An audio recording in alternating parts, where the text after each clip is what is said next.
بیٹا ہے, بیٹے کی طبیعت خراب ہوئی ہے. جب بیٹے کی طبیعت خراب ہوئی, بیٹا قریب سے اسپتال میں گیا ہے, اس نے مشینیں لگوائی, چیک اپ کروایا ہے, ڈاکٹروں نے فائنل رپورٹ بنا کر کے دیا ہے, نوجوان تمہارا بچنا ناممکن ہے. کسی نے جا کر کے ماں کو بتا دیا, اور ماں تو گھر کے اندر بیٹھی ہوئی ہے, تیری جو اکلوتی اولاد ہے وہ اسپتال میں موت اور زندگی کی جنگ لڑ رہی ہے. تو ماں ہوا کرتی ہے. اگر ماں کو کوئی یہ جا کر کے کہہ دے کہ تیرا بیٹا راستے پہ گر گیا ہے, جس حالت میں ہوتی ہے دوڑ پڑتی ہے, جس حالت میں ہوتی ہے دوڑ پڑتی ہے. جب ماں کو بتایا گیا ہے, ماں کے پیر میں وہی ٹوٹی ہوئی جوتی ہے, ماں کے جسم پر وہی پرانا کپڑا ہے, اسی حالت میں ماں دوڑ کر کے اسپتال کے گیٹ پہ پہنچتی ہے. سامنے بیٹے کا چہرہ نظر آیا ہے, ماں نے بیٹے کو دیکھا ہے, اپنے سینے سے لگایا ہے. اس کے بعد ماں نے کہا تھا, وہ میرے لختے جگر, میں نے کیا سنا ہے, ڈاکٹروں نے تجھے جواب دے دیا ہے. نوجوان نے کہا تھا, او ماں مجھے کچھ بھی نہیں ہوا ہے, دیکھ تیرا بیٹا تیرے سامنے صحیح سلامت کھڑا ہے. اتنے میں ماں کی نظر رپورٹ پہ پڑ جاتی ہے. ماں نے رپورٹ کو جب دیکھا ہے, آنکھیں اشکبار ہو جاتی ہے. بیٹے نے کہا تھا, او ماں, ادب سے ماں کو بیٹھایا ہے. اس کے بعد کہا, آپ کے پیر میں جو جوتی ہے وہ جوتی نکال کر کے دیا جائے. ماں نے جوتی نکال کر کے دیا ہے. اس کے بعد اس نوجوان نے کہا تھا, مجھے پیالے میں پانی لا کر کے دیا جائے. پیالے میں پانی لا کر کے دیا گیا ہے. اب ڈاکٹر حیران ہے کہ اب یہ کیا کرنے والا ہے. ڈاکٹر الگ پریشان ہو رہے ہیں کہ اب یہ کون سا کام کرے گا. اس نوجوان نے بڑی ادب سے ماں کی جوتی کو ڈبایا ہے پیالے کے اندر. اس کے بعد نکالا ہے, بسم اللہ الرحمن الرحیم پڑھا ہے, اور 3 سانس میں اس پانی کو پیا ہے. اس کے بعد ڈاکٹروں سے کہا تھا کہ دوبارہ اپنی مشینیں لگاؤ اور چیک کر کے بتاؤ کہ میرے جسم میں ابھی بھی بیماری موجود ہے کہ نہیں ہے. ڈاکٹر کہہ رہے ہیں کہ یار تو کیسی بات کر رہا ہے, نہ تو نے کسی حکیم کا نسخہ استعمال کیا ہے, نہ تو نے کوئی دوائی کھائی ہے, بیماری ختم کیسے ہو سکتی ہے. تب اس نوجوان نے کہا تھا کہ ذرا چیک کر کے تو بتاؤ, ارے یہ جو تمہاری رپورٹ ہے یہ میری ماں کے آنے سے پہلے کی رپورٹ ہے, اب میری ماں آ گئی ہے, ذرا دوبارہ چیک کر کے بتا. ڈاکٹر جب مجبور ہو گئے اور مجبور ہو کر کے مشینیں لگائی ہے تو ڈاکٹر حیران ہو گئے, اور سارے ڈاکٹروں نے کہا تھا کہ آج سے پہلے کبھی ایسا نہ ہوا کہ کسی کے جسم میں اتنی خطرناک بیماری ہو اور پل بھر میں غائب ہو گئی ہو. بتا تو نے کون سا ایسا نسخہ استعمال کیا ہے. تب اس نوجوان نے کہا تھا, او ڈاکٹر, ارے تم جو ڈاکٹر بنے ہو وہ دنیا کی کتابیں پڑھ کے بنے ہو, اور میں جو ڈاکٹر بنا ہوں اپنے نبی کی سیرت کو پڑھ کر کے بنا ہوں. میرے نبی نے فرمایا ہے, الجنت تحت اقدام امہاتکم, جنت تمہاری ماں کے قدموں کے نیچے ہے, اور جہاں جنت ہوتی ہے وہاں بیماری نہیں بلکہ تمام بیماریوں کا علاج پایا جاتا ہے. نعرے تو اس ماں کو بغل والے کمرے میں بیٹھا کر کے ٹائم سے کھانا کھلانا ذمہ داری نہیں ہے. یہ سینہ چوڑا کر کے کہہ دیتی اولاد کے بغل والے کمرے میں بیٹھی رہو, ٹائم سے کھانا پہنچ جائے گا, وہ تمہارے کھانے کے محتاج ہے. ان کے قدم کی برکت ہے کہ اللہ رب العزت تمہیں رزق میں برکت عطا فرمائے. جس دن یہ دنیا چھوڑ کر کے چلے گئے, یتیموں کو روتا ہوا دیکھا ہے میں نے. خدا کی قسم, عید کے دن بھی دیواروں سے لگ کر رویا کرتے ہیں. ان کے سر پہ جب کوئی آنچل رکھنے والا نہیں ہوتا, اور باپ کی یاد اس وقت آتی ہے جب سارے لوگ عید کے دن بھی گلے ملنے کے لیے اپنا سینہ آگے بڑھاتے ہیں, لیکن باپ کا سینہ جب سامنے نہیں آتا اس وقت باپ کی کمی محسوس ہوتی ہے. لیکن آج ہم بڑی شان سے یہ کہہ دیتے ہیں کہ ہمارے لیے تم نے کیا ہی کیا. میں اس پہ اور مزید بات نہیں کرنا چاہتا, بس ایک آخری بات میں بیان کروں, اس کے بعد میں اپنی جگہ لیتا ہوں, کیونکہ خطیب ہندوستان بیٹھے ہوئے اور شاعر ہندوستان بھی یہاں پہ آپ کے سامنے آپ کے روبرو ہو چکے ہیں. ایک آخری بات سنیں آپ غور سے. انداز بیان میرا بہت شوق نہیں ہے, شاید کہ اتر جائے تیرے دل میں میری بات. دیکھیے بات جو ہے وہ تھوڑی سی کڑوی ہے, لیکن اس پہ عمل کرنے کے آج اور چھوٹے چھوٹے محلے میں ایسے ایسے ٹھیکے پیدا ہو رہے ہیں, اور یہ راتوں رات پیدا ہو رہے ہیں, اور بالکل سامنے آنے کے بعد وہ دعویٰ اس طور پہ کرتے ہیں لگتا ہے ابھی یہ جنت سے ہو کر کے آیا ہوا ہے. آپ نے افتخاری فرقہ کا نام سنا ہے؟ یہ میں آپ کو ایک بات بتاؤں, مسلک اعلی حضرت, یہ پیسوں پر بکنے والا فرقہ ہم کو نہیں چاہیے. ہم کو وہ مسلک چاہیے کہ جب خوشحالی کا زمانہ تھا تب بھی کہا تھا کہ کروں مدح اہل دول رضا، پڑے اس بلا میں میری بلا، اور جب پریشانی کا وقت آیا تب بھی کہا کہ میں گدا ہوں اپنے کریم کا، میرا دین پا رہے نہ نہیں۔ آج ٹکے ٹکے پر ایمان کا سودا کیا جا رہا ہے، تھوڑی سی دولت کی لالچ کیا مل جاتی ہے، لوگ پہچان اپنی اوقات بھول جاتے ہیں۔ خدا کی قسم تیری کوئی اوقات نہ تھی، اگر مصطفیٰ جان رحمت کو اللہ پیدا کرنا مقصود نہ ہوتا اللہ کو، تو یہ بات یاد رکھنا، یہ جو دنیا کی رنگینیاں دیکھ کر کے اپنے ایمان کا سودا کر رہے ہو، یہ دنیا کی رنگینیاں دیکھنا نصیب نہ ہوتی، اگر یہ دنیا کی زینتیں تمہیں میسر ہو رہی ہے تو یہ میرے نبی کا صدقہ ہے، اور اس نبی کا گستاخ کوئی کھڑا ہو کر کے یہ کہتا ہے کہ میں تمہارے لیے فلاں کام کروا دوں گا، اگر تم نے میرے جو ہے کہ دعوے کے مطابق زندگی گزار دی تو ہم تمہارے لیے یہ کر دیں گے، اور ہم تھوڑی سی دولت کے چکر میں آ کر کے اپنے ایمان کا سودا کر بیٹھتے ہیں۔ نہیں مسلمان ہو، خدا کی قسم یہ زندگی جو دی گئی ہے، یہ زندگی صرف اس لیے دی گئی ہے کہ ہم اپنے نبی کے طریقوں کو فالو کریں، ہم اپنے مصطفیٰ کے کردار کو اپنائیں، اپنے نبی کی سنتوں پر جو ہے کہ عمل کریں، اور ہر ایرے گہرے کا ہاتھ نہیں تھاما جائے گا بلکہ ہاتھ اسی کا تھاما جائے گا۔ ہاتھ تھامنے سے پہلے یہ دیکھنا ہے کہ اس کے ہاتھ میں مصطفیٰ کے غلامی کی زنجیر لگی ہوئی ہے کہ نہیں لگی ہوئی ہے، اس کے گردن میں غلامی مصطفیٰ کا پٹا ہے کہ نہیں ہے، اور اسی کو مانا جائے گا جو سر چڑھ کر کے یہ بولے گا کہ زمین و زمان تمہارے لیے، مکین و مکان تمہارے لیے، چنین و چنا تمہارے لیے، بنے دو جہاں تمہارے لیے، دہن میں زباں تمہارے لیے، بدن میں ہے جا تمہارے لیے، یا رسول اللہ ہم آئے یہاں بھی تمہارے لیے، اٹھے بھی وہاں تمہارے لیے۔ ہر ایرے کا دامن نہیں تھامنا ہے، دامن اسی کا تھاما جائے گا، دامن اسی کا تھاما جائے گا جو مسلک اعلیٰ حضرت کو مضبوطی سے پکڑے رکھے۔ ورنہ آپ یہ یاد رکھیے، آپ یہ یاد رکھیے کہ آپ سے پہلے آپ سے بہت بڑے دولت مند طاقتور آئے، آج ان کا کوئی نام لینے والا نہیں ہے، لیکن جنہوں نے اپنی گردن میں غلام مصطفیٰ کا پٹا ڈال لیا، خدا کی قسم 1000 سال ہو گئے، زمانہ آج بھی ان کو یاد کر رہا ہے۔ اور اگر ان مولویوں کے چکر میں آ کر کے آپ نے مسلک اعلیٰ حضرت کا دامن چھوڑا تو یاد رکھیے گا، نہ ادھر کے آپ رہیں گے، نہ ادھر کے، نہ دنیا میں کامیابی ملے گی، اور نہ میدان محشر میں مصطفیٰ کی شفاعت ملے گی آپ کو۔ اور اگر نبی نے ٹھکرا دیا میدان محشر میں تو پھر کوئی مددگار نہیں ہوگا، کوئی مددگار نہیں ہوگا۔ خطیب ہندوستان نے ایک بات کہی ہے، اس پر بات 1 منٹ 2 منٹ آپ تھوڑا اس پر توجہ کے ساتھ سنیں، اور آخری بات میں بیان کر رہا ہوں۔ یہ جانتے ہیں خدا کی قسم آج افسوس ہوتا ہے کہ ایک نوجوان 20 سال تک مسلک اعلیٰ حضرت پہ مضبوطی کے ساتھ ڈٹا رہا، اور یہ چند دنوں کے لیے باہر کیا گیا، اس کے بعد پلٹ کر کے آیا تو الٹا وہ مولوی کو مسئلہ سمجھا رہا ہے کہ حق پہ یہ نہیں ہے، باہر نکلیے اس کے بعد پتہ چلے گا کہ دین کیا ہے۔ تو تمہارے باپ دادا جو پہلے سے کرتے آئے وہ سارے کے سارے غلط تھے، پھر یہ سمجھانے کی کوشش کی جاتی ہے۔ میدان محشر میں، کاش محشر میں جب ان کی آمد ہو اور بھیجے سب ان کی شوکت پہ لاکھوں سلام۔ میدان محشر کا جب دن ہوگا سورج سوا نیزے پہ ہوگا، زمین تانبے کی ہوگی۔ خدا کی قسم آج ہلکی سی گرمی لگتی ہے تو آپ اے سی اور کولر میں جا کر کے بیٹھ جاتے ہیں، وہاں پہ کسی چیز کا کوئی انتظام نہیں ہوگا۔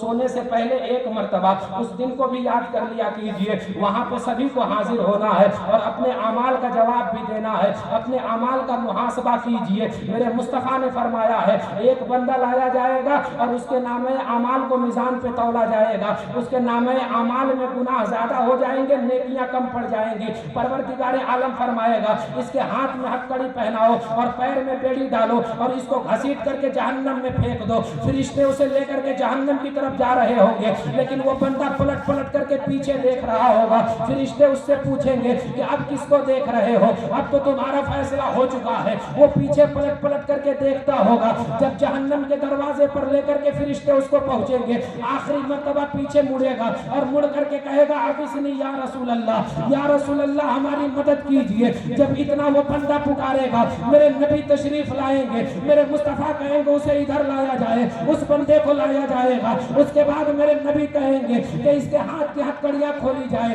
ہاتھ کی ہتھکڑیاں کھولی جائیں گی، اس کے بعد پیروں کی بیڑیاں بھی کھولی جائیں گی، اور میزان پہ میرے نبی کھڑے ہوں گے، اور کھڑے ہونے کے بعد میرے مصطفیٰ کہیں گے